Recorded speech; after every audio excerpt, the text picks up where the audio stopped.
Right, guys, do I have a special treat for you? Do I? Yes. 1 second while I clear this dust off that I thought I cleaned. Never mind. So, this is a great piece right now. This is Generation 1's Ultra Magnus.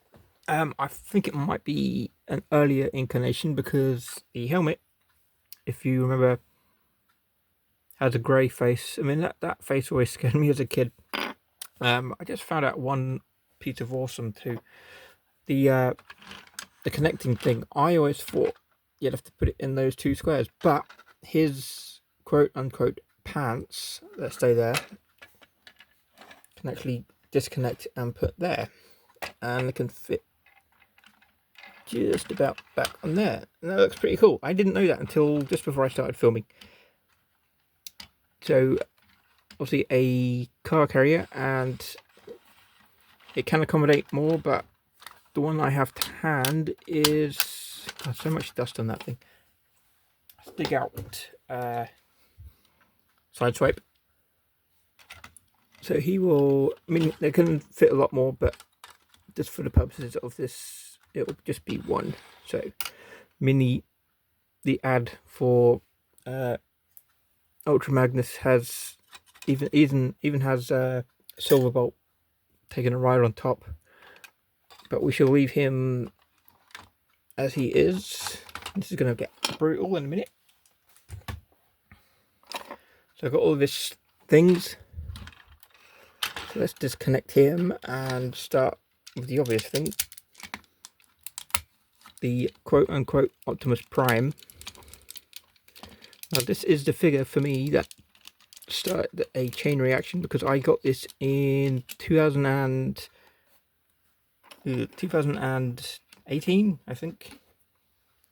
Before that I had very few Transformers, but now I've got close to 300 Generation 1s and countless others. He did have one of his hands missing and one of his hands missing here, but in the meantime I managed to get 3D printed hands. It's not technically completely original, but that does nonetheless. So always be careful with them. You see the pegs right in there. The whole deal is Ultra Magnus, Optimus Prime, are they related, blah blah blah. It's just a cartoon. But yeah, there is the front part of Ultra Magnus, Optimus Prime, whatever you want to call him, and that side, the next part, the main body. It might get a bit brutal in a minute. So you can tell how times have changed, because these spring-loaded weapons that don't actually work. Choking hazards apparently not a concern in the 80s. Now there is a bit on the bottom. Oh. The detailing can help me out a little bit.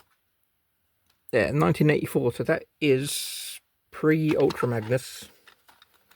And this was originally a Diaclone piece.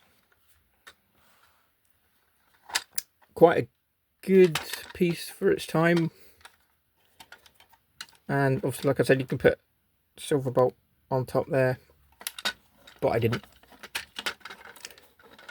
So if he comes, they will just clip onto place very carefully, because it is over 40 years old.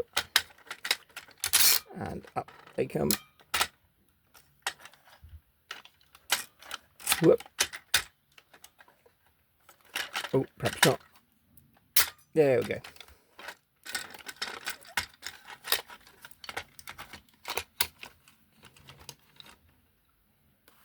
Try and get him in shot properly, and you can see, put those pants back on him, which, like I said, I only just found it out before I started filming this, so that's pretty cool. When I originally bought it, it was missing one of his hands. I forget which one at the point. Glad to say I actually found the missing extremity. And all this kibble I just keep on him even when I make the transformation. There's so many bits that I don't want to lose, and you can just see how annoying these bits will be. So on his bio, if I remember correctly, his tech specs, he was listed as City Commander, as was Galvatron, so as not to spoil anything in the movie. And this bit, I think, goes back to the old Diaclone where you can fit a miniature figure. Diaclone was essentially robots piloted by humans, basically. Ow. Now the interesting bit. Yeah, and before I go any further, these, which seem to be perpetually covered in dust, and these little peg holes. I mean, Ultra Magnus gets a bad rap because he basically failed as a leader in the movie, but he's more of a thinker. Probably best suited to give advice rather than actually go through with orders. So just put that back there. Now this is when it's going to get awkward.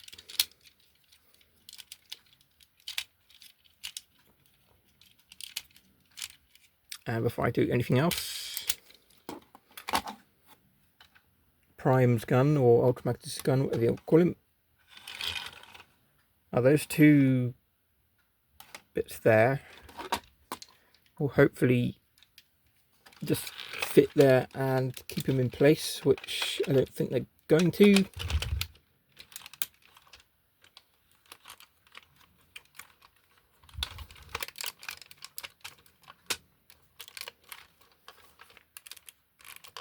I think we're in business.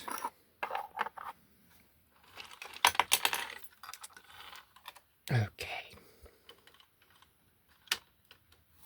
You can just see nope, we're not in business.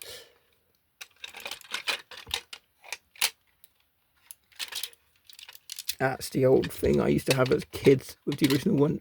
The spring-loaded extremities.